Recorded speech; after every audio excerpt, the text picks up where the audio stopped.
Now, if there's anything you see out there this morning that you think could be helpful for people making their way to work, call Alice on 0500 827 362. 0500 827 362. Now, Rochford District Council will be at the High Court today. Action has been taken by a woman from Rayleigh representing 10,000 residents who believe that local people have not been properly consulted about plans to build 550 new homes. Linda Kendall is the leader of Rayleigh Action Group and has stumped up more than £45,000 of her own money to go to judicial review. And Linda joins us now. Linda, thank you for your time. Good morning. Good morning. Forgive me, I'm a little bit nervous. Well, don't be nervous, for goodness sake. There's only one person here who should be nervous, that's me. Sure. Now, first of all, £45,000, Linda, of your own money, that's an awful lot of money to spend. Why are you so against these homes? Because I simply think it's not just the homes that's the issue, and can I correct a little bit of what you've said? Mm-hmm. It isn't 550 homes, James.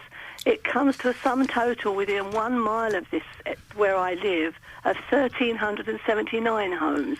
And I can add those up for you. I think the council have forgotten to buy an abacus because they keep saying it's 550 homes, and it isn't.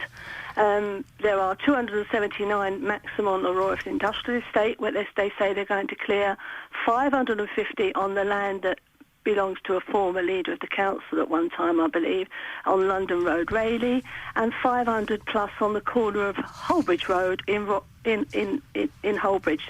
So there's a much bigger scam of houses. What the council have done, they've been very clever. They keep breaking this little, this thing down into little parcels so that nobody gets a full picture. And I think the inspector that looked at this last year, one of his criticisms was that they had failed to summarise. And of course, James, what they had forgotten to tell everyone, that they were actually putting 2 industrial sites on the entrance to this town. One on the corner of the A127 that will be a very large, heavy industrial site that you'll be able to see from the railway. When the railway people say, you're now approaching Rayleigh and it's all lovely and green, we'll have a waste transfer site, which is, well, it's just a huge area that people... And let me finish, a recycling site, and the cherry on the cake, a 15 to 22 site for gypsies and travellers, that the travellers don't want, by the way. All right, well, we're going to talk to, I think, a representative of the travellers a little later. I would like to have spoken to a representative of the council, but they've sent us a statement anyway, which I'll read in a moment. Now, Linda, homes have got to be built, though, haven't they? Oh, they have. They have to go somewhere. That's right. Why not here? Well, because there are brownfield sites they could have chosen. They didn't have to choose vast swathes of greenbelt as you enter our town.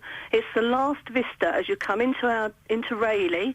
And the other issue as well that no one's talking about at the moment, I think Essex Radio and Look East Essex, lots of people around here know that this area of Rayleigh suffered massive flooding last year.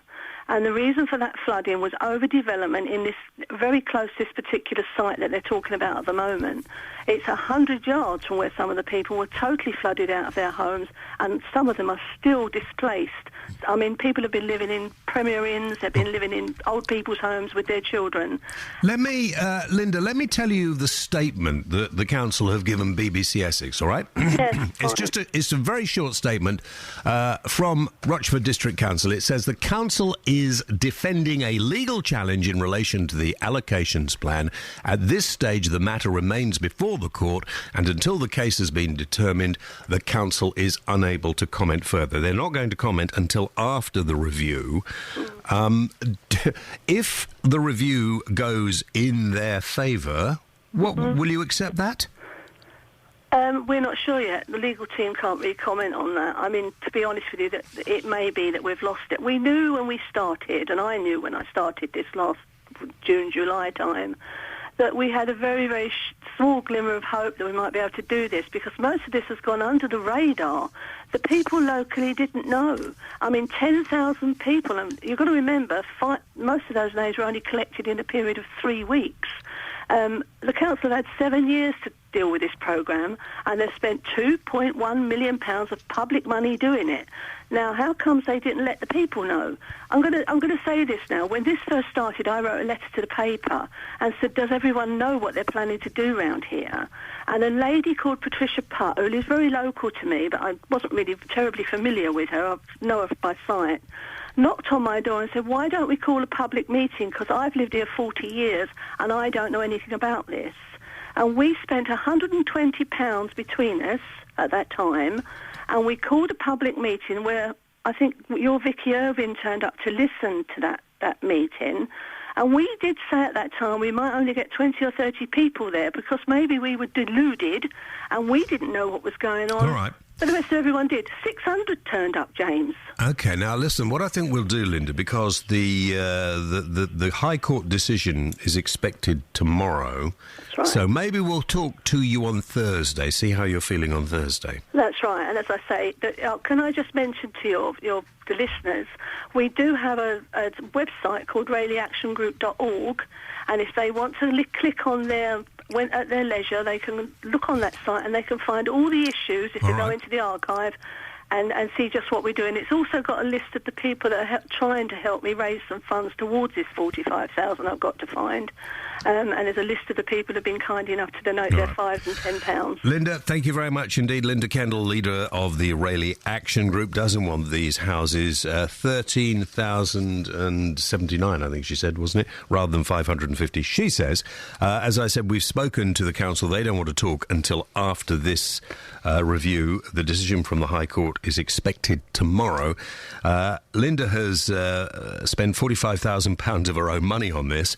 We'll have to see what happens. Interested in your thoughts on this. Houses have got to be built, though, haven't they? And they can't always only be built on brownfield sites. And some people feel that, it's nice to live in a house in the country or somewhere, and other people say, well, I'm living here, but I don't want anybody else living